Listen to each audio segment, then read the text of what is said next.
The key to the whole trout magnet system is 4 carbon line. So I keep 3 pound and I keep 2 pound. I run the 3 pound on my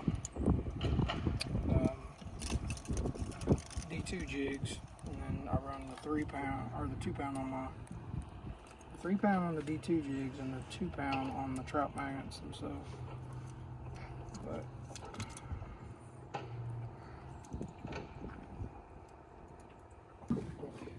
2 pound leader, you need about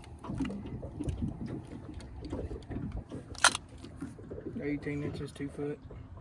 And the way I tie them together, I take this line, it's going this way, this line is going this way, and I put them together just like that. You see this tail and this tail, and then what I do is I just do a double granny knot and tie them both together.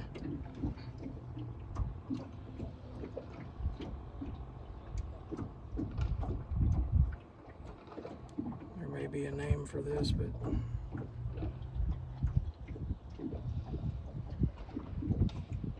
don't know what it is, if there is.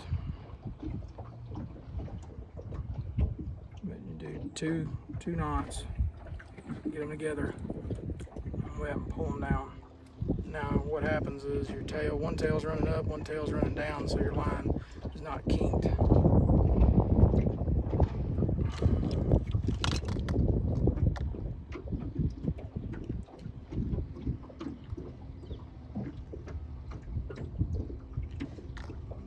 Trim them up kind of close.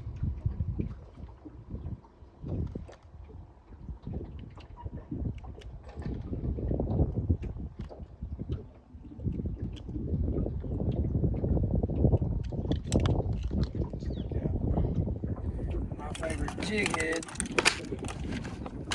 is chartreuse. It's pretty much what I use all the time. I've got different colors, but chartreuse is my favorite.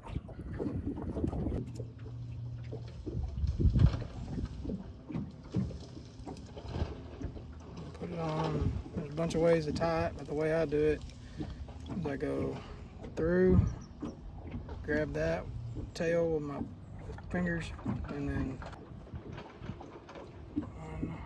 2, 3, 4, 5,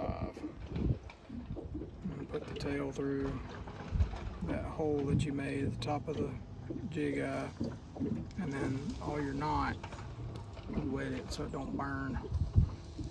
Pull it down, and you cut that little tail off. When you put the jig on, it has to be straight. They don't like it for some reason. When I say straight, you come down through the middle of the body and you come out between the tails, but it has to be straight. Like, it's got a little hump there, but that's where it's going up on the shad dart head, but it's got to be, that body needs to be straight. And your bobber always goes above your knot that you made. You can fish it. You can move it up and down, but it always needs to be up above that knot where your fluoro and your mono meet. And you just peg it, and then it'll stay there. And then if you want to move it, you just pull your peg up and slide it, and peg it back in. I always try to keep the line on the back side from the slot, directly opposite of it. So you don't want to mash these pegs down too hard, because if you do, it'll stretch that styrofoam out, and then it don't want to go back, and you'll wear your bobber out faster. And that's it. That's how you rig the trout magnet. And then the only other thing I would say is, when you're fishing these things, our little saying in our boat is, if you're fishing it and it moves, if that bobber moves at all, you set the hook. So the way we remember is, if it twitches, you give them stitches.